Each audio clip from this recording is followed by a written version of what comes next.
Dalam hidup ini tidak akan pernah lepas dari yang namanya cobaan dan ujian dari Allah Subhanahu wa taala.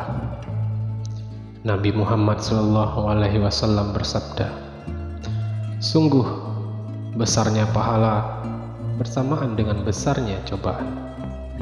Apabila Allah telah mencintai suatu kaum, Dia akan menguji mereka, dan barang siapa yang rela, maka baginya ridhonya. Dan barang siapa yang benci, maka ia akan mendapatkan kebenciannya." Sebagai makhluk hidup, kita tentunya tidak akan pernah luput dari cobaan dan ujian dari Allah Subhanahu wa taala. Orang kaya maupun orang miskin, pasti ada saja cobaan dan ujian dari Allah Subhanahu wa taala. Cuma kadang bentuk dan cara kita menghadapinya saja yang berbeda.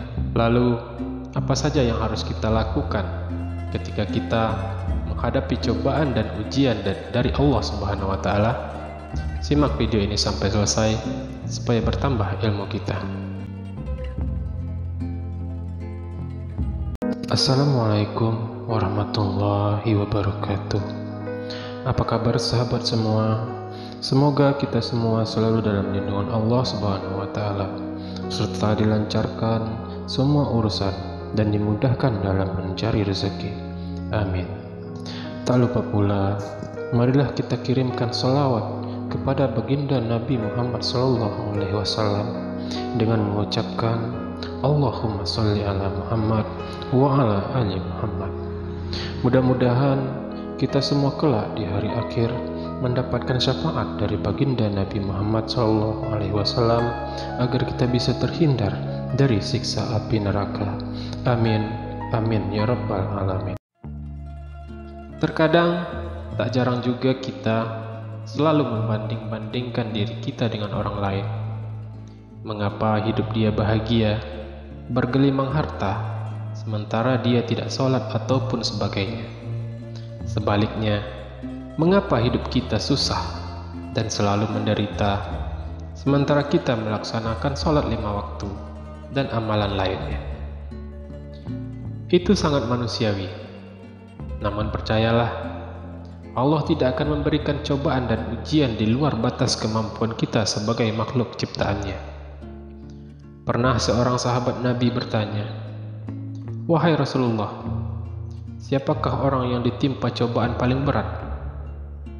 Rasulullah menjawab, "Para nabi, lalu orang terbaik setelah mereka, dan yang terbaik setelah mereka, setiap manusia diberi ujian berdasarkan kadar agamanya. Apabila ia teguh dalam beragama, maka akan semakin berat ujiannya. Namun, apabila agamanya rapuh, maka ia akan diuji sesuai kadar agamanya.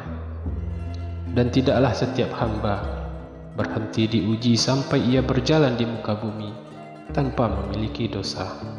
Hadis riwayat Tirmizi. Ketika menghadapi cobaan dan ujian dari Allah Subhanahu wa taala, yang pertama yang harus kita lakukan adalah sabar. Karena sikap sabar ini merupakan kunci dalam menyelesaikan berbagai masalah kehidupan. Jika kita terburu-buru dan berpikir emosi dalam menyelesaikan masalah, percayalah, masalah itu akan bertambah rumit. Dan yang kedua yang harus kita lakukan adalah mengingat Allah Ta'ala, istighfar sebanyak mungkin.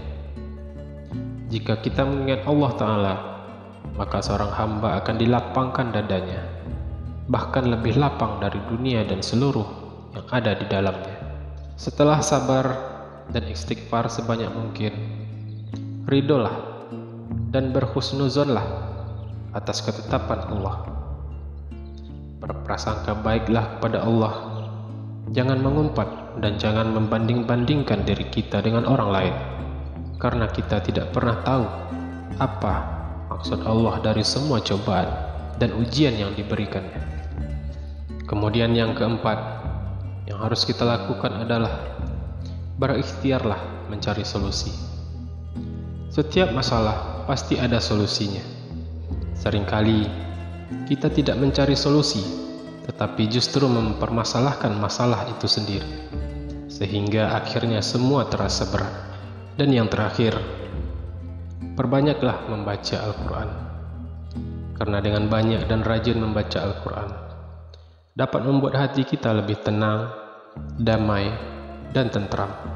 Sahabat semua, itulah 5 hal yang harus kita lakukan, yang dianjurkan di dalam Islam ketika kita mendapatkan cobaan dan ujian dari Allah. Semoga kita semua diberikan kekuatan dan ketabahan iman oleh Allah Subhanahu wa Ta'ala dalam menghadapi cobaan dan ujian dalam hidup ini. Amin, amin ya rabbal alamin.